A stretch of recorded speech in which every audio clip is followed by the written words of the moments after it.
జై శ్రీమన్నారాయణ. అస్మద్గురుభ్యో నమః. శ్రీమతే రామానుజాయ నమః. ఈరోజు మంచి మాటలో భగవద్ అనుగ్రహం గురించి తెలుసుకుందాం. మనకు లభించినది అంతా భగవద్ అనుగ్రహ ఫలితమే. మనం నిజానికి భగవంతుడికి ఏమీ ఇవ్వవలసిన పని లేదు. భగవంతునికి మనం పత్రమో, పుష్పమో, ఫలమో, తోయమో సమర్పించడం అన్నది మనం భగవంతుని యందు చూపించే కృతజ్ఞత మాత్రమే.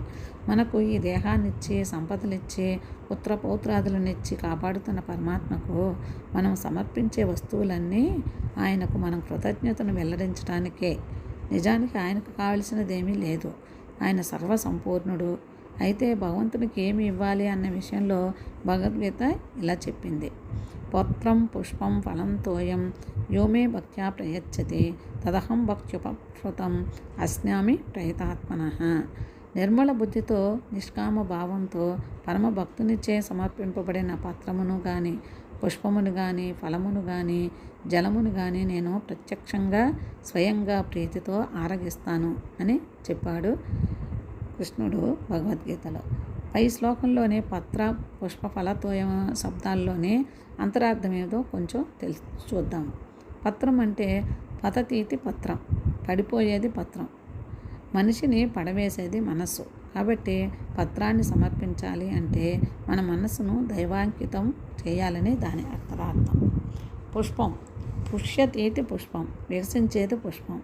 మనిషిలో వికసించేది బుద్ధి. కాబట్టి మన బుద్ధిని దేవునిపై లగ్నం చేయాలని దీని అంతరార్థం. ఫలం, విశీర్యతే ప్రహారైరితి ఫలం. ప్రహారై అనగా దెబ్బలచే, విశీర్యతే అనగా పగిలేది ఫలము. జ్ఞానబోధము అనే దెబ్బలచే పగిలేది మనసులోని అహంకారం. కాబట్టి ఫలాన్ని అనగా అహంకారాన్ని మనం దైవానికి సమర్పించాలని అంతరార్థం. తోయం, తాయతే పాయతీతి అనగా రక్షించున్నది కనుక తోయము. సోహం భావంతో ఉన్నప్పుడు ధ్యేయాన్ని గుర్తించుకొని రక్షించేది చిత్తము. కాబట్టి తోయము అంటే చిత్తము అని అంతరార్థం. అంటే మన చిత్తాన్ని భగవంతునికి సమర్పించాలని భావం. మనస్సు మన పతనానికి మూల కారణము. అందుకే దాన్ని మనం ముందుగా భగవంతునికి సమర్పించాలి. శంకరులు తమ శివానందర హరిలో భవతో భవదర్థం మమ మనః అంటారు. అంటే ఈశ్వర నా మనస్సుని స్వాధీనం అవగాక అని కోరుకున్నారు. అలాగే మనం కూడా కోరుకుందాము.